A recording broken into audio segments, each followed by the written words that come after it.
जल में ऊष्मा, जल ही शीतल, इस कुंड में धुलते रोग, एक बार जो स्पर्श किया तो स्वस्थ जीवन पाए लोग।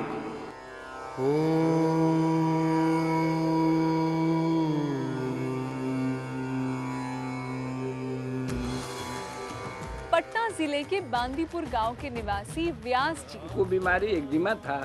देखो, देख के लगता था ना कि जैसे लिप्रोसी हो गया है। डॉक्टर लोग कहे कि नहीं, लिप्रोसी नहीं है, एक तरीका का ही मैंने स्किन डिजीज है। अगर ये कुष्ठ रोग नहीं है तो क्या है ये भगवान? एक ऐसी बीमारी जिसका डॉक्टरों के पास भी कोई इलाज ना हो। क्या ऐसी बीमारी ठीक हो सकती है एक पानी के कुंड के जल से?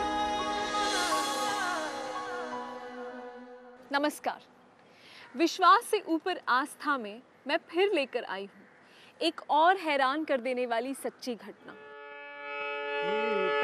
समारोपितु वाम भागम पानो महाकाय कम चारु चापम। मैं पटना जिला थाना नौतपुर ग्राम बादीपुर का रहने वाला हूँ।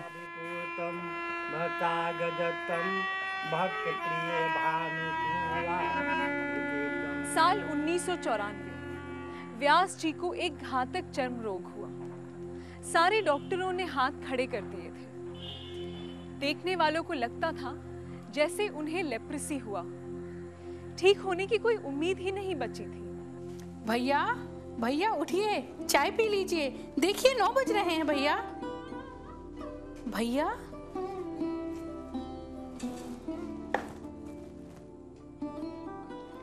भैया अभी तक ऐसे ही सो रहे हैं, कुछ कीजिए ना। भैया भैया भैया क्या हुआ आपको? अरे क्यों परेशान कर रहे हो तुम दोनों मुझे? क्योंकि कभी भी आप इतनी देर तक सोते नहीं ना भैया, इसीलिए। देर तक नहीं सोता इसका मतलब ये तो नहीं कि अब सोया हुआ हूं तो आकर इस तरह जगाओ मुझे। लेकिन भैया काम पर भी तो जाना है।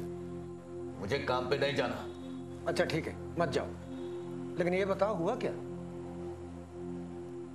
तुम्हें मालूम नहीं मुझे क्या हुआ है? देखो,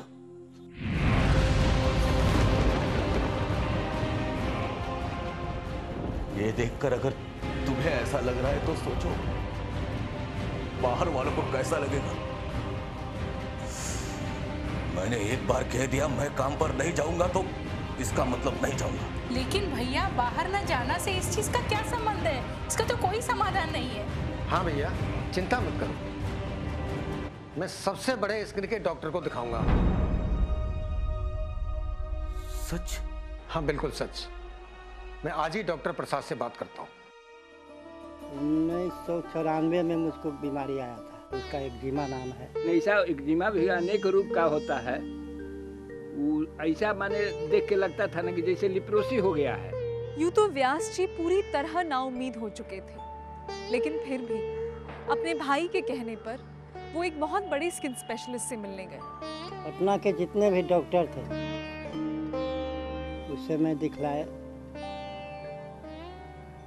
वो चर्म रोग का सबसे बड़ा डॉक्टर था, उनसे भी दिखलाए, मुझे कुछ नहीं ठीक हुआ।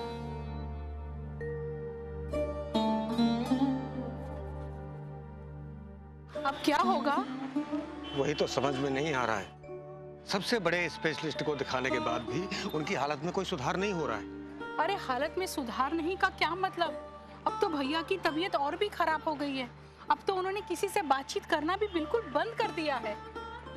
मुझे तो और भी चिंता हो रही है, कहीं भैया अपने साथ कुछ कर न बैठे। छी छी छी, आप ऐसी बातें क्यों कर रहे हैं? कुछ नहीं करेंगे भैया अपने आप को। मेरा भाई है वो, मैं जानता हूँ उनको। उन्हें जिंदगी में कोई लेना देना नहीं है। उन्होंने शादी तक नहीं की, जिंदगी से बिल्कुल निराश, ऊपर से ये बीमारी। पर आप उम्मीद छोड़ देंगे तो कैसे चलेगा? और ऐसे क्यों कह रहे हैं कि भैया के जीवन में अब कुछ नहीं रह गया है? जो सच है वही कह रहा हूँ। ये सच नहीं है। उनके जीवन में हम लोग हैं, हमारा बेटा है, उसकी बेटी है। भैया कितना प्यार करते हैं अपनी पोती से। भगवान करे तुम्हारा कहना सच हो। आप बिल्कुल भरोसा रखिए, भैया कुछ नहीं करेंगे, भैया ठीक हो जाएंगे। चलो।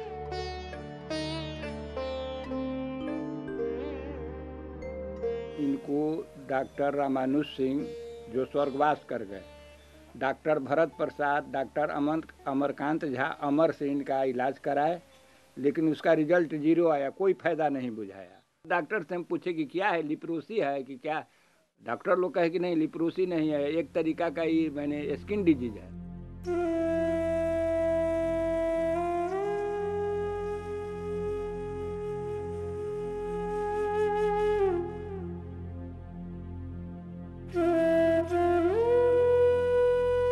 डॉक्टर ने तो कहा था कि कुष्ठ रोग नहीं है, पर जो भी देखता है पूछता है कि ये कुष्ठ तो नहीं है ना?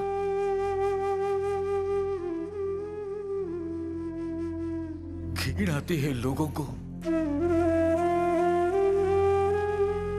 अगर ये कुष्ठ रोग नहीं है तो क्या है ये भगवान? क्या है ये? क्या है? बड़े स्किन स्पेशलिस्ट को दिखाकर लौटे काफी दिन हो चुके थे। एक सुबह भैया भैया भैया कहाँ गए? कहीं दिख नहीं रहे हैं।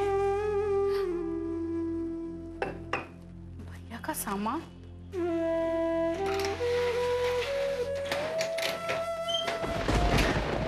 हे भगवान! ए जी सुनिए। क्या हुआ? ये देखिए ना, भैया का एक भी सामान यहाँ पर नहीं है और भैया भी कहीं नहीं दिख रहे हैं। मैंने कहा था ना, मुझे मालूम था कि यही सब कुछ होगा। मैं क्या करूं? क्या करूं का क्या मतलब? जाइए और उन्हें ढूंढ कर लाइए। हाँ। हे भगवान, देखो ठीक से। अंत में एक दिन ही सब कोई सोया हुआ था, सवेरे जगह लोग गायब। हम लोग बड़ा चिंतित हुए कि भाई भैया कहाँ चले गए बिना कहे सुने। और दिमाग में ये बात रहे कि भाई उनको इतना शारीरिक कष्ट हो गया जिसके चलते वो घर छोड़ के चले गए।